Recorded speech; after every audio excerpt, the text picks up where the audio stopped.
네, 이번 이슈는 이호선 숭실사이버대 교수님과 함께 풀어보겠습니다. 어서 오세요. 안녕하세요. 아기를 살 수가 있다는 거 충격적인데요? 그렇죠. 충격적이긴 한데 사실 꽤 오래부터 있었던 일이고요. 네. 지금 현재 이번 사건이 터져서 그렇지 인터넷 사이트에 들어가 보시면 아기를 산다, 아기를 판다 이런 이야기들이 질문처럼 여러 사이트들에 많이 올라와 있습니다. 그냥 공공연하게 올라와 있단 말씀이세요? 그렇죠. 그러니까 이게 뭐 올해 우리나라만의 일이 아니고요. 이건 이미 뭐 태국에서 또 나이지리아에서 또 중국에서 흔히 또 심지어는 뭐 선진국이라고 하는 미국이나 일본이나 다들 일어나는 일이긴 한데 네. 이건 굉장히 조심스러운 일이고 사실은 우리가 가지고 있는 여러 측면을 살펴봐야 될 주제죠. 지금 경찰 조사를 받고 있는 이 여성, 20대 초반이고 아기 6명을 지금 사가지고 샀다고 말하니까 참 이상하네요. 네네. 사서 기른 건데 좋아해서 키우고 싶었다 이렇게 진술하고 있는데 이거 납득할 만한 이유인가요? 저는 이 사건을 보면서 네. 이제 반응이 이제 좀 갈라지잖아요. 지금 입장이. 그런데 이 여성이 마치 아이를 데려다가 그 아이들을 키워가지고 마치 되팔 것처럼 이렇게 보시거나 이런 우려를 하시는 분들도 계신데 또 한 측면도 있는 것 같아요. 그 저는 도대체 이 여성이 왜 이랬을까? 네. 23살이면 아직도 젊고 본인이 그렇죠. 아이를 낳을 수도 있고 그리고 또 남동생도 함께 키웠고 또 할머니는 기초수급 상태에서 그 수급비를 받아가지고 아이도 키우고 또 돈을 빌려서 키우기도 하고 근데 이런 여러 가지 또 납득할 수 없는 이유 중에 하나가 아이를 키우고 싶었다. 네. 이렇게 이야기를 하고 있으니까요. 근데 제가 지금 이제 미루어 판단하기는 상상컨대 혹시 이 여성이 어떤 그 전에 정말 아이를 갖고 싶었는데 못 갖는 상황이어서 아이를 데려다가 정말 키우는 경우도 있거든요. 이런 개인적인 경우가 어떤 심리적인 아니었을까? 이유가 있었을지도 네네. 모르겠다. 또 하나는 혹시 이 여성이 어떤 낙태나 이런 경험을 통해서 아이에 대한 죄책감이나 이런 것들을 다른 아이를 통해서 상쇄하려고 했던 건 아닌가. 그런데 아이를 그냥 데려올 수는 없으니까 이 아이를 입양하는 방식을 택할 때 아이를 데려올 때 여러 입양 방식이 약간 절차가 복잡하거든요. 네. 이게 본인에겐 해당이 안 되니 아이를 인터넷상에서 이렇게 매매하는 방식으로 데려왔던 건 아닌가 이런 가능성도 한번 생각해 보네요. 그 기사에 보면 그 아이를 거래한 가격이 나오는데 네. 20만 원에서 150만 원 정도라고 나와요. 이게 뭐 가격이 높다고 해가지고 뭐 이 영화 거래가 정당화되거나 뭐 합리화되는 건 아니지만 그렇죠. 20만 원에 아기를 살 수 있다. 이걸 뭐 굉장히 놀라신 분들 많으실 것 같은데 이렇게 가능했던 거 보니까 영화 거래가 정말 그냥 쉽게 이루어지나 봐요, 인터넷에서. 그만큼 미성년자, 그러니까 미혼 부모들의 아이들이 많은 겁니다. 네. 지금 아이들이 지금 10대 아이들이 성에 많이 노출이 되어 있고 그렇다 보니 임신은 또 10대 아이들 얼마나 잘 되겠어요. 근데 이 아이들을 낳았으면 일단 우리가 수소폭탄 이야기하는데 내 아이가 10대인데 그 아이가 임신을 했다는 것 자체가 수소폭탄이에요. 네. 깜짝 놀랄 일인 거죠. 네. 그런데 이거를 부모들이 알면 다행이지만 모르는 경우는 이 아이가 혼자 아이를 낳는 경우가 굉장히 많으니 최근에 안타깝게도 영아 사례나 이런 것들이 굉장히 많이 보도가 되잖아요. 이런 보도들을 보면 이게 보도되는 것 말고 실제 아이를 낳는 비율은 훨씬 더 높을 텐데 그럼 이 아이들은 어디를 갔냐는 거예요. 그럼 이 아이들을 막상 10대 아이들이 키울 수는 없고 그래서 이제 아이를 어떻게 될지 모르니까 이제 치기 어린 마음에 인터넷에 올리고 그랬을 때 실제 아이를 사겠다는 사람이 있으면 그게 아마 얼마가 됐든지 아마 아이를 넘길 겁니다. 아이를 키울 수 없는 상황이니까. 근데 이거는 아이를 매매할 수 있도록 사이트에 이렇게 올라온다는 것 자체도 생명윤리상으로도 굉장히 큰 문제이기도 하고 또 하나는 뭐냐면 이 아이들이 아이를 낳고도 우리나라 지금 저출산으로 심각한 문제인데 키울 수 없는 사회 구조가 있다는 게 문제고요. 또 하나는 뭐냐면 이 아이들을 데려다 키우고 있음에도 불구하고 이게 지금 밝혀졌으니 망정이지 모르는 모르는 상황도 굉장히 많다는 거거든요. 아이가 얼마의 거래가 되느냐도 중요하겠지만 이 거래 이면에는 굉장히 복잡한 사회 여러 가지 구조적인 문제들이 함께 있다는 거죠.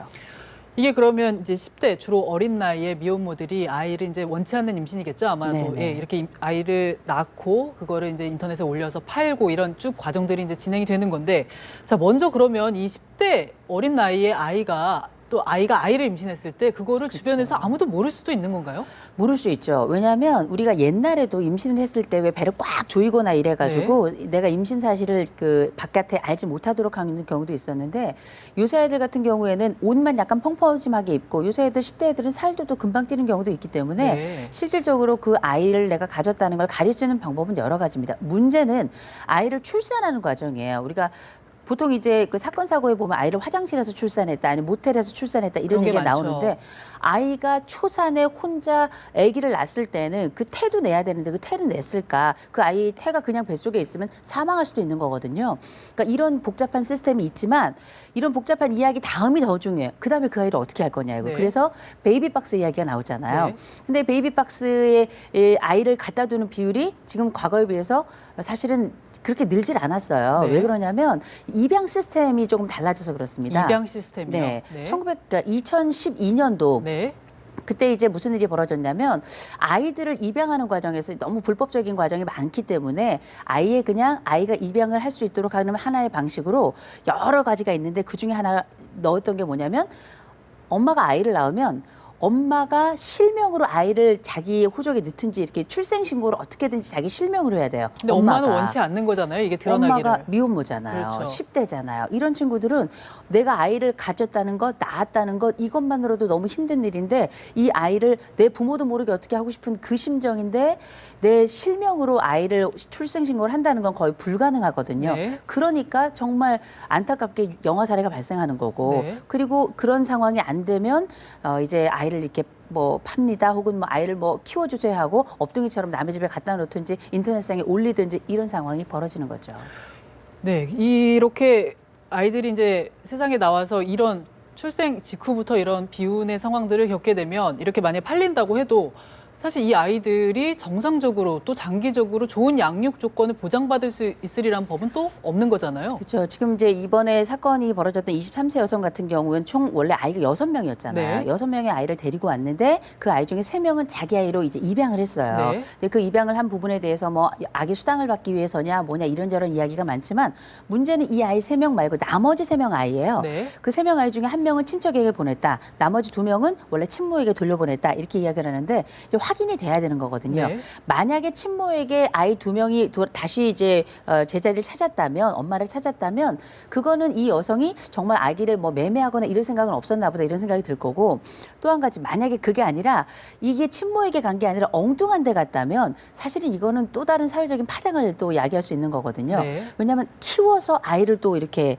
넘기는 과정이 생기기 때문에 이건 폭넓게 보자면 인신매매인 거고요. 네. 또 좀 조금 더 넓게 보자면 이건 생명윤리 문제고 그래서 우리나라에서 얼마 전에 왜 대리모라든지 난자매매 이런 것들이 굉장히 얘기가 많이 됐었는데 이런 것들이 이제 법으로 무조건 못하게 하는 것만이 관건이 아니고요. 이를테면 이렇게 아이를 입양하거나 아니면 미혼모들이 아이들을 낳았을 때 제도적으로 막는 것도 중요하지만 이미 벌어진 일에 대해서 숨구멍을 이렇게 좀 틔워주는 것도 굉장히 네네. 중요할 것 같아요. 그래서 입양법과 관련된 부분은 조금 더 손질을 해야 되지 않을까. 그래서 이제 미혼모들이 낳는 아이들이 실질적으로 호적도 없이 돌아다니는 아이들이 되지 않도록 하는 또 하나의 방안이 필요하지 않을까 싶습니다.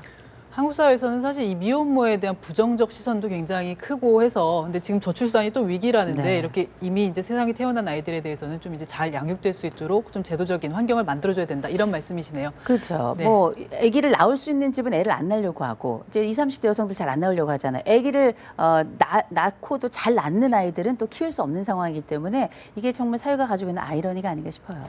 네, 이미 나온 아이들 정말 우리가 좀 어른들의 책임으로 잘 길러야 되는 게 아닌가 싶은 그런 생각이 듭니다. 오늘 나와주셔서 감사합니다. 말씀 감사합니다. 고맙습니다.